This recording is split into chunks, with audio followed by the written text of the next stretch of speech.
Hello student, today we will see theoretical concept from the chapter oscillation. Standard 12th chapter is oscillation. So, we know that whenever we consider motion where the position of body is continuously changing with respect to time, that is called as motion. So, that motion on the basis of time interval and its phase means state of motion of body, we can classify motion into two types. One is periodic motion and other is non-periodic motion. So what is meant by periodic motion? See carefully. The motion in which the state of or the position of body repeat itself after equal time interval, that type of motion is called as periodic motion. And the motion in which position of body, the state of motion or the set of moment, we can say set of moment, it does not repeat after equal time interval, that is called as non-periodic motion. So we can give various examples for periodic motion. For example, very simple example, vibration of tuning fork. We know that suppose this is tuning fork and the limb of tuning fork, it is allowed to oscillate or vibrate, then that vibrations that are carried out equal in equal time interval. Another example, we can consider the motion of moon around earth. Suppose this is our earth and moon is revolving around earth in a particular orbit. This is a kind of circular motion. So see, the set of moment of this moon or the state of vibration of moon, it is repeated after equal time interval. So that is periodic motion. Another example, electron revolve around nucleus. This circular motion of electron around nucleus, it takes equal time interval. That means for one circular motion, it will take the same time interval, and that time interval, it is called as period of motion. It is called period of motion, the time required to complete one set of oscillation, one set of vibration, one set of moment, that is called as period of motion. And the number of oscillation performed by particle in 1 second, performed by a body in 1 second, that is called frequency of motion. Remember, this frequency, it is reciprocal of period. Now, so these are periodic motion, but in this chapter we are studying oscillatory motion. There is one slight difference in periodic motion and oscillatory motion. So what is meant by oscillatory motion? That we have to study. Remember, oscillatory motion is compulsory periodic motion. Compulsory, it is compulsory periodic motion, but every periodic motion is not oscillatory motion. So when we consider oscillatory motion, three conditions are satisfied in this oscillatory motion. Now which are those? Number one, this oscillatory motion is compulsory periodic motion. It is periodic motion. Number two, in oscillatory motion, particle perform to and fro motion about mean position. So we can take this example, the vibration of limb takes place on both sides of its mean position. Or we can consider the example of seesaw. We can consider the example of pendulum. See this. This is mean position of pendulum, and it allows to perform to and fro motion about its mean position. So this is periodic motion. It takes equal time interval for its to and fro motion, but compulsory that to and fro motion takes place about its mean position. And third one, the third point is force acting on particle or body during this oscillatory motion. That force is directly proportional to displacement from mean position, but their directions are opposite. Means force is acting towards mean position and displacement is acting away from mean position. We count displacement away from mean position, and the force acting on that particle is always towards mean position. So we have to take here negative sign and constant. K is proportionality constant. F is equal to minus K. These are the three conditions which are always satisfied in oscillatory motion. The force acting on particle is directly proportional to displacement, but their directions are opposite. So since directions are opposite, we take negative sign. Understood? So this is oscillatory motion. Now, depending on the path of this particle, we can again classify oscillatory motion into two types.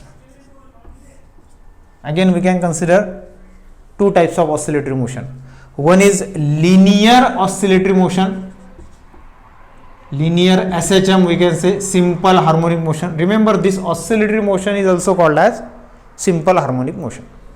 And other one is angular simple harmonic motion. Linear and angular. The oscillatory motion in which particle is performing its path along a straight line, means oscillations are carried out along a straight line. That type of oscillatory motion is called as linear oscillatory motion or linear simple harmonic motion. So I will give one example here for linear SHM. Suppose this is rigid wall, and to this rigid wall a spring is attached,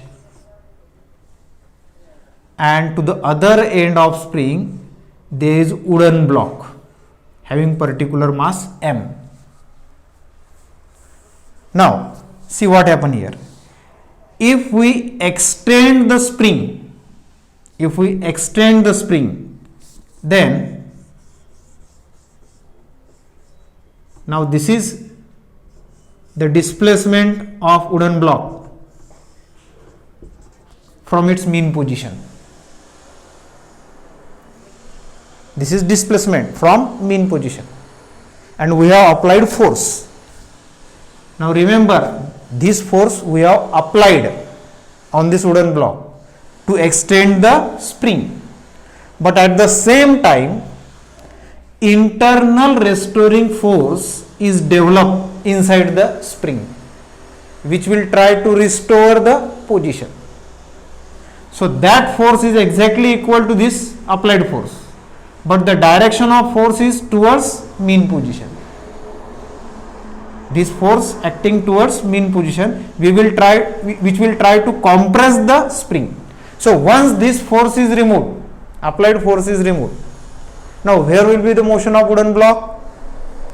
That wooden block will migrate towards mean position under the influence of internal restoring force, and therefore this condition is satisfied. Force, internal restoring force, which will try to achieve mean position of body, and the displacement of body, it is away from mean position. So that block will move towards mean position, and due to inertia, again what happens? The spring is compressed. Initially it is extend, then it is compress. Again it will be extend, again it will be compress. This situation takes place. Same thing happen here. If we consider the example of seesaw or simple pendulum, oscillation of simple pendulum. So when body is extended from its mean position and release, restoring forces develop inside the body, which will try to achieve mean position. And during its motion towards mean position, inertia is developed inside the body. That inertia will continue that body in forward direction, and this position, extreme left position, right position is achieved. After certain time interval, again it will return towards mean position, but it will remain oscillating due to the property of inertia, and this type of oscillatory motion takes place, but now it is along a straight line, therefore it is called as linear SHM. But same logic we can apply for case of angular SHM, but this time the path of body which is traced during oscillatory motion, it is not straight path, it will be arc, it will be partial circular motion, it may be such type of half circular motion in this way. So this type of SHM in which body is traveling along arc, that is called as angular SHM. It is called as angular SHM. So in case of angular SHM, the parameter, the physical quantities will be changed, and that will be in, we can consider the equation of that motion as a equation of angular SHM. So we will see what are the equations for linear SHM and angular SHM. Let us see equation of linear SHM. So let us consider wooden mass M, it is attached to a spring, that spring is fixed to rigid support. So when spring is extended, this mass, it is away from mean position by displacement x, and when spring is compressed, again the displacement is away from mean position x. In both cases, internal restoring force which is developed inside the spring F, it is directly proportional to displacement, but the direction of force and displacement are opposite. Displacement is away from mean position and force is acting towards mean position. So we have to take here negative sign and remove this proportionality sign by constant, proportionality constant, it becomes F is equal to minus kx. So this is the necessary condition for any oscillatory motion, simple harmonic motion. But we know that force is nothing but ma, mass into acceleration, and acceleration is nothing but rate of change of velocity dv by dt. Again, velocity is nothing but rate of change of displacement dx by dt. So we can write m d2x by dt square. So acceleration is nothing but second order derivative of displacement. Substitute this value in equation 1. What we get? M d2x by dt square is equal to minus kx. So divide m here, we get d2x by dt square is equal to minus k by m into x, and k by m, it is nothing but a constant. We treat this constant as omega square. So remember this term, k by m is omega square. I will write here omega square k by m. So d2x by dt square plus omega square x is equal to 0. This is differential equation of linear SHM. Differential equation for linear SHM. Now, the same type of differential equation we can obtain for angular SHM, because we have studied that SHM can be classified into two types: linear SHM, angular SHM. So what will be now equation of angular SHM? We know that in case of angular SHM, particle is traveling along arc. That means it will performing motion, such type of motion, not along straight line, along a curvature. So whenever body is performing motion along a curvature, let us consider the example of simple pendulum. For larger amplitude, if we consider the case of simple pendulum for very small amplitude, it will be a type of linear SHM. And if we consider the case of simple pendulum for larger amplitude, so larger amplitude, it will become the path of curvature, and now it will be converted into angular SHM. So what happens here? Again, the restoring force, it is acting towards mean position, and displacement is away from mean position on either side, both sides. Restoring force towards mean position, displacement away from mean position. So instead of force and displacement, now in case of angular SHM, I will replace these two terms by angular quantity. This force is replaced by torque and linear displacement is replaced by angular displacement theta on both sides, tau theta. So this equation will be changed. Instead of F, I will write down tau, because torque is analogous to force in case of angular SHM. So tau is directly proportional to theta, where theta is angular displacement which is created at the axis. So remove this proportionality sign, keep here constant, and give negative sign here. So I will keep constant as a mu, proportionality constant mu. Negative sign indicate that torque and displacement are oppositely directed. So this is equation 1, but tau is equal to I into alpha, where I is moment of inertia of body and alpha is angular acceleration.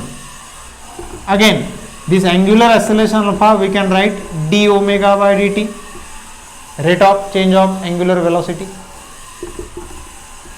and omega we can write as d theta by dt, rate of change of angular displacement. So finally it becomes I d2 theta by dt square. So this alpha is nothing but second order derivative of angular displacement. Here linear acceleration is second order derivative of linear displacement. So same thing happens here. Substitute in equation 1. So here equation 1. So I will write here equation 2. Substitute in equation 2, because equation 1 already we have written here for linear SHM. Substitute in equation 2, what we get? I into d2 theta by dt square is equal to minus mu into theta. It becomes d2 theta by dt square plus mu by I into theta is equal to 0. This is differential equation for angular SHM.